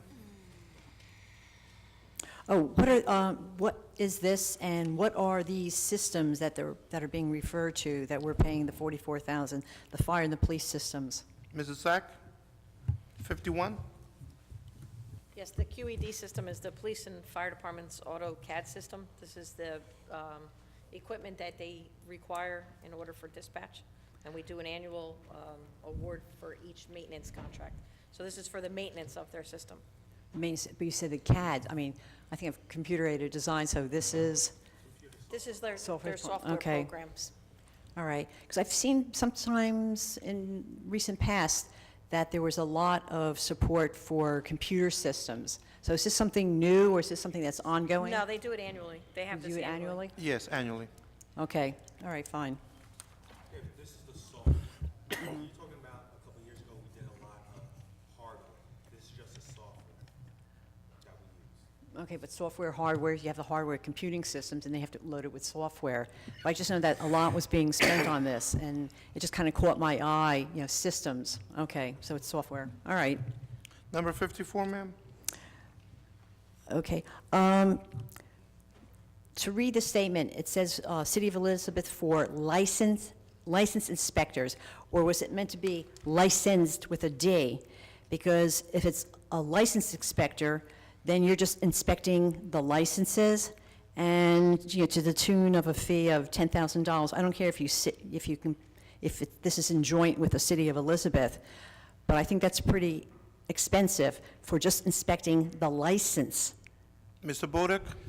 Sure. As I've explained to you in the past, Mrs. Malik, when you've asked this question, it's an annual Well, service. let me ask it again. We provide with this, it's a service we do every year. We've done it for the last 5 or 6 years. It's been on the agenda, and you have asked this question in the past. Okay. The service is for the City of Elizabeth has inspectors that go out called license inspectors who check on the taxis and limousines to make sure that we are in compliance with them, with the laws, and that they are providing the services in an efficient manner to the citizens of Linden. Rather than hiring individuals to do this, we enter it as a shared service agreement with the City of Elizabeth, and they charge us $10,000, and their inspectors come out, look at the taxis, look at the limos, and write the summonses. Okay, so then as a resident that uses the cab service that we have in Linden, then if I'm dissatisfied with the conditions of the cab, I have recourse to go to someone to say that someone's picking Sure, me you up? report it- And there's you re- no seat belts in there, or the seat belts don't work? I should really be bringing this up to someone in the city of Linden about Now, this? you should write an email to the city clerk's office in Linden. That's and we you? will Okay. Yes, and we will pass it along to the inspector. Okay, thank you very much, very You're welcome. informative. Don't go away, ma'am. That was 54. 54. 58? What is this, on-call planning services? I mean, what is this? Richie Planning is our planner. What's that? Richie Planning is our planner. We hire him to do, like master plan he was hired for. He was also hired to do the tax maps, and sometimes he's needed for the planning board. So when Okay. we need a planner. So you're budgeting something for this? Right. Okay. And so on-call planning service, so we don't have anyone else that does this type of service in Linden? You know, because you said the planning board, correct? If a planner is needed, when there is a new project that comes in front of the planning board, it's not only the engineer, it's the architect, it's the planner, and obviously the lawyer. And we have to see it from our point of view. We have an engineer, we have to have a lawyer, we have to have a planner. Okay, all right. 59, ma'am? Well, this I wanted to lump with the earlier one about the special tax council, so to the tune of $170,000 for this. So This is going to be the main legal firm that's going to be handling this? for That's this one? correct. 'Cause Yes. then- Correct. 'cause I think I see somewhere else, besides the one that I just referred to, a lot, other referrals to special tax counsel individuals. So if you have this person, you're just earmarking some money with the other individual? Well, yeah, so both resolutions, Mr. Renaud's and Mr. Wolf's, they're not to exceed amounts, so some monies may have been billed thus far, perhaps we owe some payments, but it's a not to exceed amount, so it hasn't been earned yet. Perhaps we don't get there. I've been told, it's my understanding that the tax council has not billed us close to $170,000 in prior years. We have some new projects coming online that require negotiation of with tax council, but again, it's a not to exceed amount. And rather than put a lower amount and come back before council every few months, that's why we do it this way. So for this amount, when we're issuing this money or we're okaying it, is there any checks and balances? So as the money's being spent, maybe after a quarter of a year, that money can be spent, does someone outside of this firm or someone within, like yourself, within the city of Linden, watch over how this money's being spent? Yes, so basically, this line item actually, I believe, comes out of the assessor's budget, tax not assessors? law, correct. So Okay. the assessor is charged with reviewing the bills for reasonableness and making sure that they're in order. Okay, thank you. You're welcome. Councilman Brown, you have something to say? Yeah, and Ms. Matthew, you asked a good question in regards to this, because I know that number looks a lot, so I just want to explain a little bit more what Mr. Wolf does. And Alex, I don't know how many years he's been with us, but he works with our tax assessor. So when we have all this industry in town, usually he would deal with their tax appeals. So he saved us millions of dollars in tax appeals, where, you have GM that was there, you have the airport, you have Phillips 66. So when these companies say, hey, I'm paying too much in taxes, this is when he would get involved and help reduce that impact. You probably Okay. produce, proof of the pudding that what they should be paying, they should be paying. Yes. Okay, Yeah, he saved us millions of dollars. good. Mr. Preciparo, you have number 59? Yeah. That was answered? Yes. Okay, Mr. Hallow, you also got 59? Okay, thank you. Number 80? Number 80? Right. 69 is for Mr. Preciparo. No, we'll bring that at the end. Number 80? So when I'm looking at this, it's for the maintenance, capital forecast, preventative maintenance schedule programs, but maintenance of what? Mrs. Sack, what's the maintenance for This is our facility dude? work order system that we use for our Public Works and Public Property Department, Facility Dude. It's an internal software system that's used by those departments for work orders. Wow, okay. Not to exceed. So this is on, whenever these are not to exceed, it's on an ad-need basis. When something is needed, someone will come in and then provide this service, okay? Because even it says the capital forecast and preventative maintenance schedule programs, so I guess we have someone on a regular schedule. That's what this is implying? Yes. Okay, fine, thank you. Number 81, ma'am? If someone can explain this, so here it's 55,000 for non-public safety and 73 for public safety. Mrs. Sack? Yes, there's various licensing and softwares that we have throughout the city for this non-public safety departments. My office handles the non-public safety throughout the city, all the different departments. We have various upgrades and licenses that we have to do. That's coming out of that number. We also have $9,000 earmarked. If there's something that my computer people in city cannot handle, we would use them to come in and assist us. The public safety department also has licensing that they needed, and I can give you a copy of the, That's okay. work, but it's basically licensing is the majority of it. Right, so the non-public safety would be someone like in an office. Like city correct? clerks, finance, Right. public And works. then the public safety, that would be. Police, in fire, police and fire dispatch. Okay, got it. Yes, exactly. Gotcha, okay, thank you. Thank you, ma'am. That's, That's it. that was And it, then, 81? and 82 about the, 82 was removed. oh, we moved, oh, okay, Yes. that was an interesting one. Mr. Principado, 69?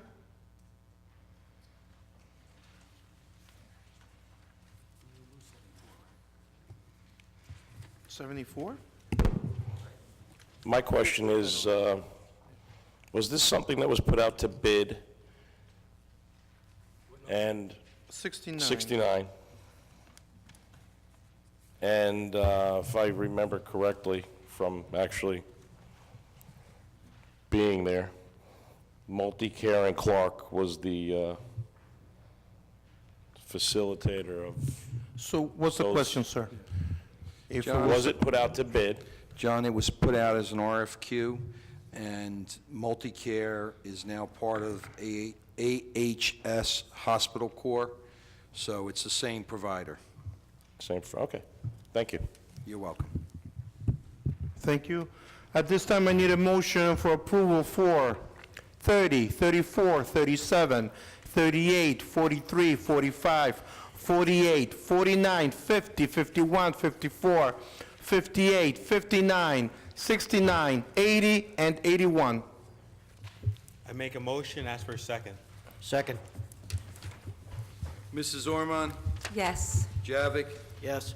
Brown, Yes. Mohammed, Yes. Cosby, I'm voting no. Yes to all except for 38 and 49, I'm voting no. Roman, Yes. Strano, Yes. Yamikaitis, Yes. Medina, Yes. Hickey, Yes to all with the exception of number 49, I vote no. and Mr. Alvarez. Yes. Mr. Porter, can you please read the first of the two extra resolutions we have? Resolution 84? A resolution confirming the appointment and designation of Chief Judge of the Municipal Court of the City of Linden. Be it resolved by the Council of the City of Linden that the appointment made by Derek Armstead, Mayor, with the advice and consent of this body is provided by law and in accordance with NJSA 2B:12-8 of Cassandra Corbett to serve as Chief Municipal Judge of the Municipal Court of the City of Linden, commencing as of the date of this resolution and appointing Cassandra Corbett to serve as Municipal Judge of the Municipal Court of the City of Linden for a term of 3 years, commencing February 22nd, 2018, and terminating February 21st, 2021, and until her successor is appointed and qualified shall be, and the same is hereby confirmed. The Chief Judge shall be paid a salary of $80,250 per year with no benefits. Any questions?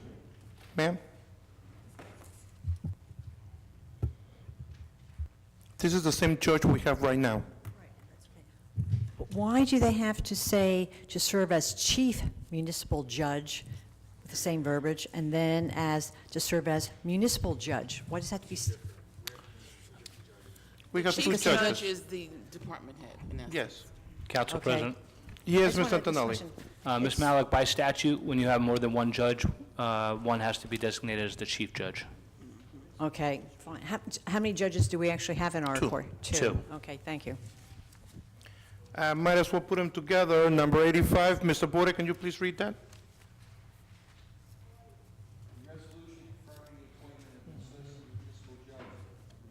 I'm sorry. A resolution confirming the appointment of an Associate Municipal Judge of the Municipal Court of the City of Linden. Be it resolved by the Council of the City of Linden that the appointment made by Derek Armstead, Mayor, with the advice and consent of this body as provided by law of Susan McMullen to serve as Associate Municipal Judge of the Municipal Court of the City of Linden for a term of 3 years commencing January 20, 2018 and terminating January 20, 2021, and until her successor is appointed and qualified, shall be, and the same is hereby confirmed. And be it further resolved that due to the qualifications required for the position and due to the qualifications and experience of Susan McMullen, that a residency requirement waiver is hereby granted. And be it further resolved that the associate judge shall be paid a salary of $50,000 per year for 3 court sessions a week with no benefits. Any questions? May I have a motion for 84 and 85, please? Council President, make a motion for the passage of Resolution 2018-84 and 85 and ask for a second. Second. Mrs. Ormond? Yes. Javik? Yes. Brown? Yes. Mohammed? Absolutely, yes. Cosby? I'm voting yes to 84, and I'm voting no to 85. Roman? Yes. Strano? Yes. Yemakaitis? Yes. Medina? Yes. Hickey?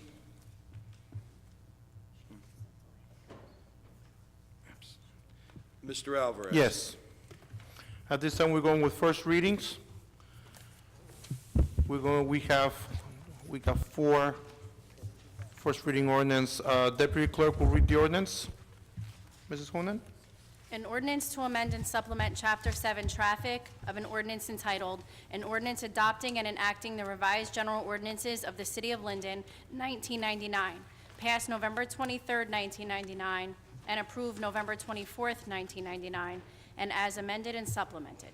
Section 1, that Chapter 7 Traffic, Section 7-12, Parking Time Limited, shall be and the same is hereby amended as follows. 2-hour parking. Delete St. George Avenue North Side, 7 a.m. to 5 p.m., Monday through Friday, from Summit Terrace to Stiles Street. St. George Avenue South Side, 8 a.m. to 5 p.m., Monday through Friday, Summit Street to a point 50 feet north of Erudo Street. Add St. George's Avenue North Side, 7 a.m. to 5 p.m., Monday through Saturday, Summit Terrace to Stiles Street, and St. George Avenue South Side, 8 a.m. to 5 p.m., Monday through Saturday, Summit Street to a point 50 feet north of Erudo Street. Is there anybody that wants to make a comment? No questions, just comment on this one specific ordinance for introduction. May I have a motion, please? Yes, Council President, I make a motion for the introduction of ordinance 62-1 and request a second. Second. Mrs. Ormond? Yes. Javik? Yes. Brown? Yes. Mohammed? Cosby? I'll abstain. Roman? Yes. Strano? Yes. Yemakaitis? Yes. Medina? Yes. Hickey? Yes. Mr. Alvarez? Yes. Mrs. Honan, can you please read 62-3? 2. Sure. An ordinance to amend and supplement Chapter 7 Traffic of an ordinance entitled, "An Ordinance Adopting and Enacting the Revised General Ordinances of the City of Linden, 1999." Passed November 23, 1999, and approved November 24, 1999, and as amended and supplemented. Section 1, Chapter 7 Traffic shall be amended and the same is hereby amended as follows. Section 7-33, Handicap Parking Regulations, 7-33.1A, Handicap Parking on Street. Add 510 Grant Street, 1 space, on the northeasterly sideline of Grant Street, 140 feet more or less northwesterly from the projection of the northwesterly curb line of Dill Avenue, in front of 510 Grant Street for a length of 22 feet. The aforesaid space is specifically reserved and designated for a vehicle for Adrian Leahy to be identified by the license plate number and placard number P1851497 to be issued by the City of Linden, and no other vehicle bearing or displaying handicap license plates and/or placard or nor shall be permitted to park in such space. 604 West Elm Street, 1 space. On the northwesterly sideline of West Elm Street, 65 feet more or less southwesterly from the projection of the southwesterly curb line of Lafayette Street in front of 604 West Elm Street for a length of 22 feet. The aforesaid space is specifically reserved and designated for a vehicle for Tracy Malosky to be identified by license plate number and placard number to be issued by the City of Linden, and no other vehicle bearing or displaying handicap license plates and/or placards shall be permitted to park in such space. Anybody wants to make any comments on this ordinance? May I have a motion to introduce the ordinance, please? Council President, I move for introduction of ordinance 62-2 and request a second. Second. Mrs. Ormond? Yes. Javik? Yes. Brown? Yes. Mohammed is absent. Cosby? Yes. Roman? Yes. Strano? Yes. Yemakaitis? Yes. Medina? Yes. Hickey? Yes. Mr. Alvarez? Yes. Ms. Honan, can you please read 62-3? An ordinance creating the position of police chaplain for the Linden Police Department. Anybody interested in making a comment on this? May I have a motion to introduce the ordinance? I move the introduction of ordinance number 62-3 and request a second. Second. Mrs. Ormond? Yes. Mr. Javik? Yes. Brown? Cosby? Yes. Roman? Yes. Strano? Yes. Yemakaitis? Yes. Medina? Yes. Hickey? Yes. Mr. Alvarez? Yes. Mrs. Honan, can you please read 64-4?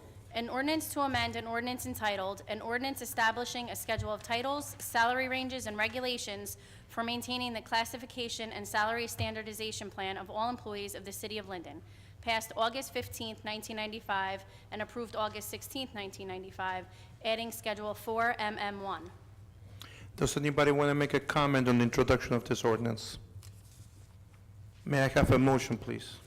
Council President, I move for the introduction of ordinance 62-4 and request a second. Second. Mrs. Ormond? Yes. Mr. Javik? Yes. Brown? Yes. Cosby? I'll abstain. Roman? Yes. Strano? Yes. Yemakaitis? Yes. Medina? Yes. Hickey? Yes. Mr. Alvarez? Yes. Mrs. Honan, can you please read our last intro? An ordinance to amend and supplement Chapter 2 Administration of an ordinance entitled, an ordinance adopting and enacting the revised general ordinances of the City of Linden, 1999, passed November 23rd, 1999, and approved November 24th, 1999, and as amended and supplemented. Delete Section 2-12.1 created Department of Police and add new Section 2-12.1 created Department of Police. Anybody wants to make a comment on the introduction of this ordinance? May I have a motion, please? Council President, I move for the introduction of ordinance number 62-5 and request a second. Second. Mrs. Ormond? Yes. Mr. Javik? Yes. Brown? Yes. Cosby? Yes. Roman? Yes. Strano? Yes. Yemakaitis? Yes. Medina? Yes. Hickey? Yes. Mr. Alvarez? Yes. At this time, we're going to go with comments from the members on public attendance on city business only.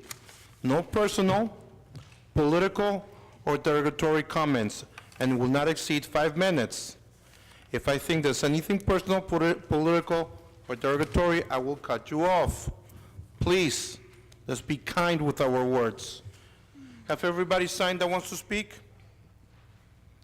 In that case, can we start with Ms. Cynthia Johnson?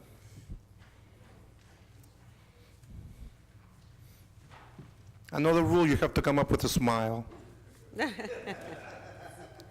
Thank you, Cynthia.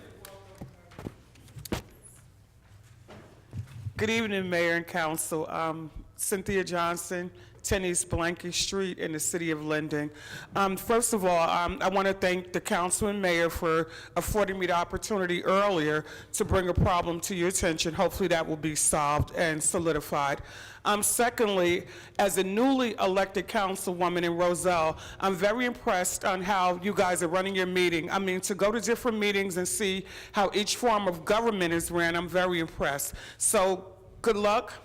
Keep up the good work, and hopefully I can take some ideas back to Roselle. Thank you very much, and congratulations, Mr. Muhammad, and also Mr. Roman. Happy New Year's, and thanks again. And Thank you. also, last but not least, Mayor Armstead, thank you for informing the public about the situation over at Sam's Club, because I, as a business owner, went there that morning at 7 o'clock and was not afforded the opportunity to know what happened. They just said to me that the store is closed and it's not going to reopen again. You stated that you're going to have a job fair. If anyone is interested in looking for a waitress position or some cooks, I'm willing to help out also. So again, thank you guys for the opportunity. Have a blessed day. Thank you, Cynthia.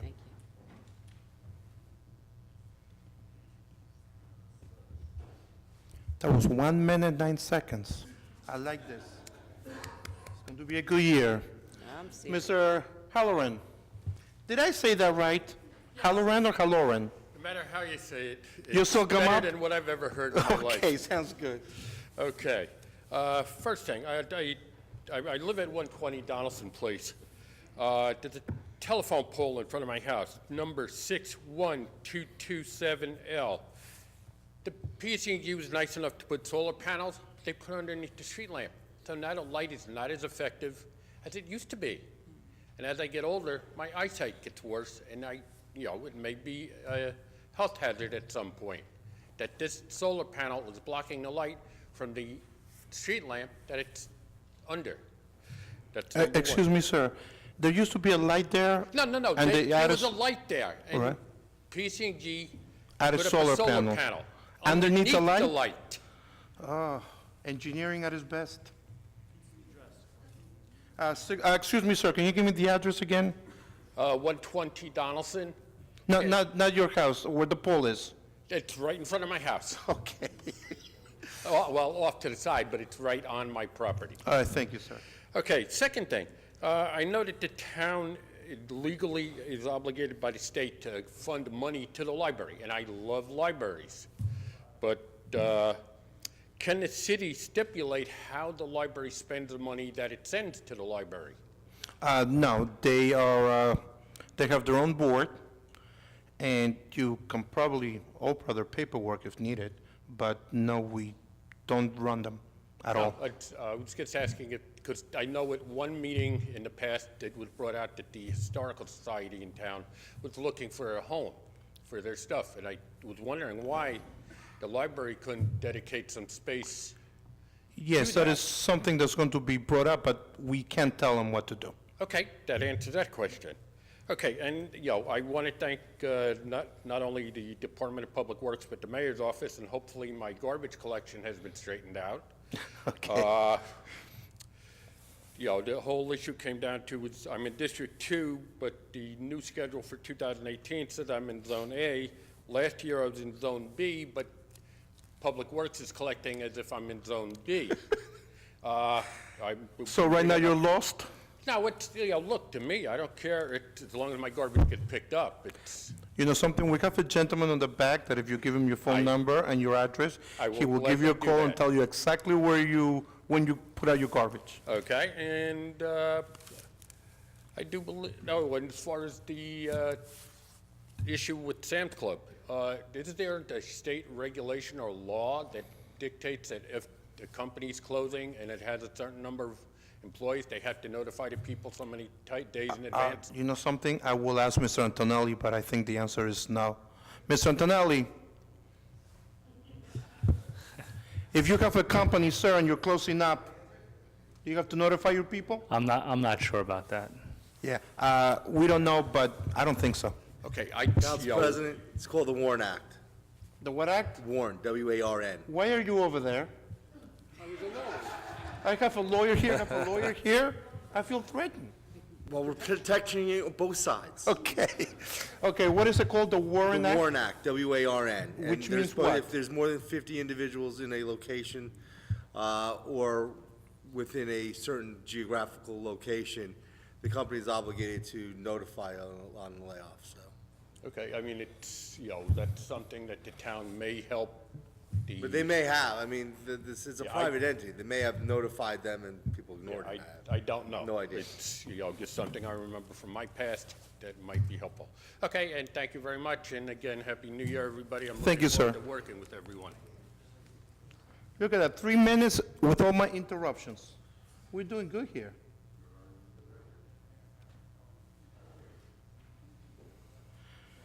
Mr. Principado.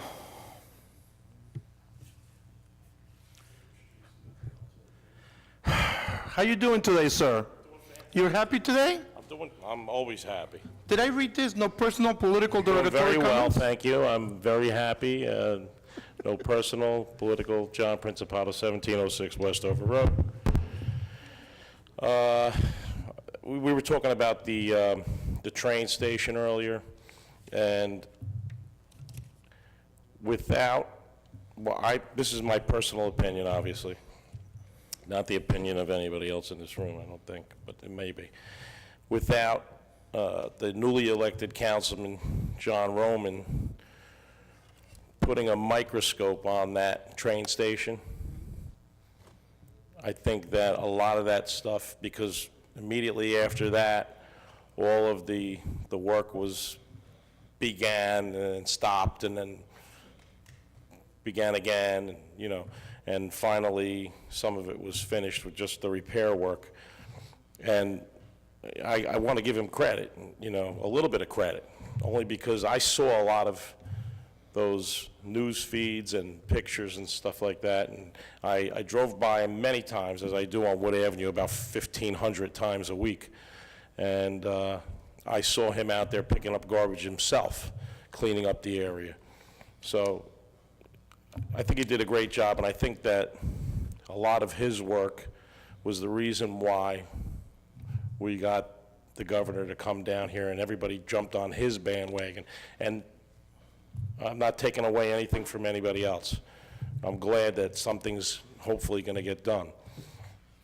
In 2015, New Jersey Transit made a $50 million commitment to Elizabeth.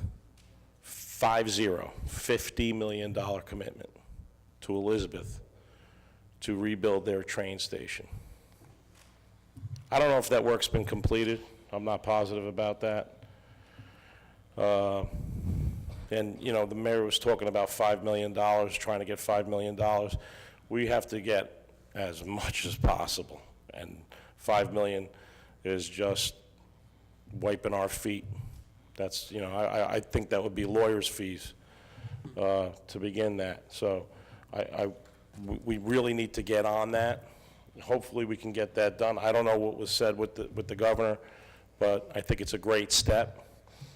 In Rawway, another train station that was rebuilt, in 1999, New Jersey Transit committed $16 million to the Rawway train station. In 2001, Rawway themselves put $600,000 into the front of the train station. That's $16,600,000 for Rawway, and Rawway has a pretty nice train station. I think we'd all agree with that. So we need a lot of funding, and we need to beat that drum to get this done. And I'm glad that something's going on finally.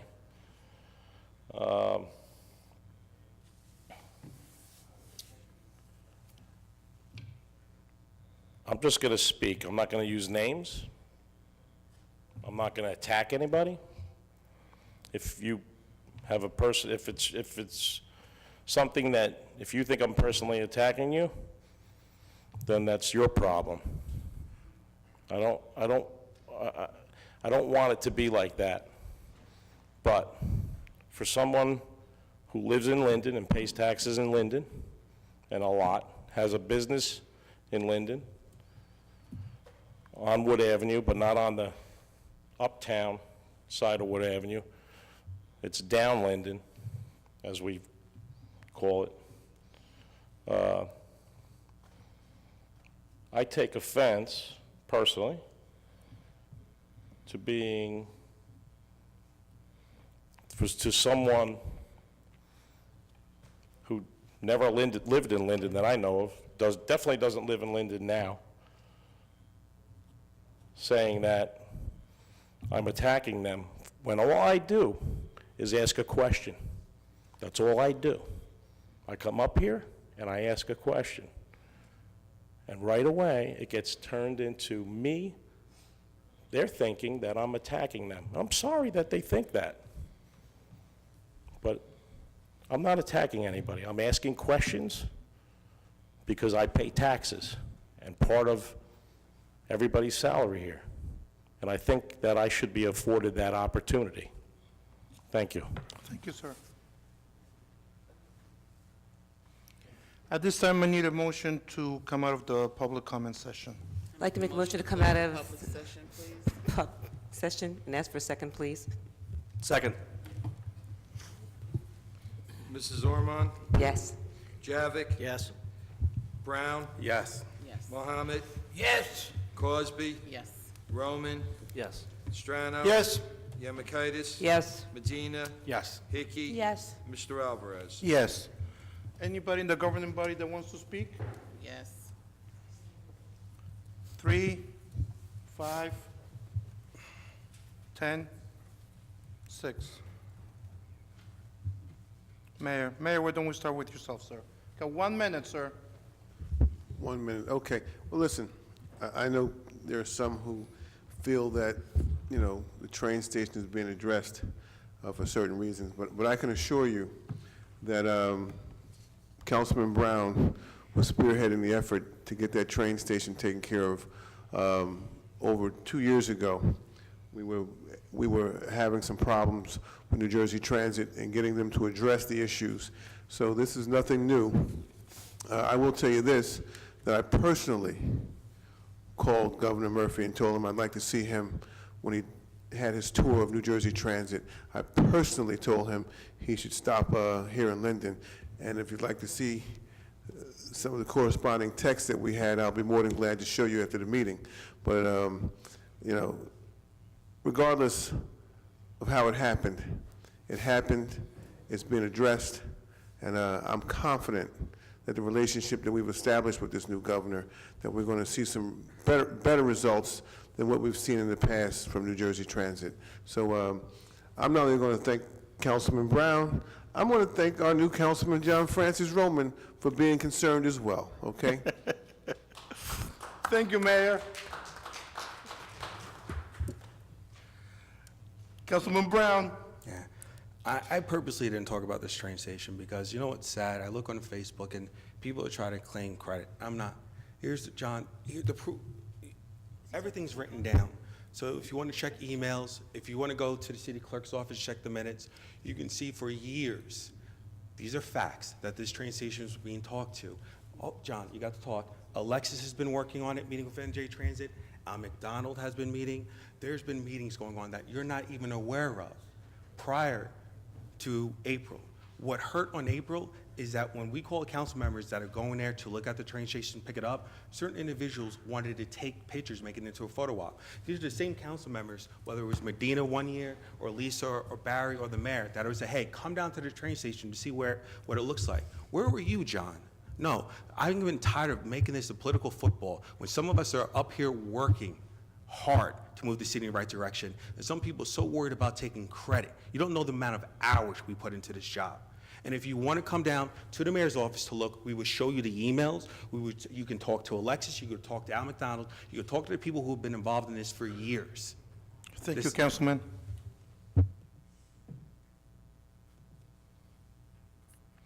Ms. Cosby?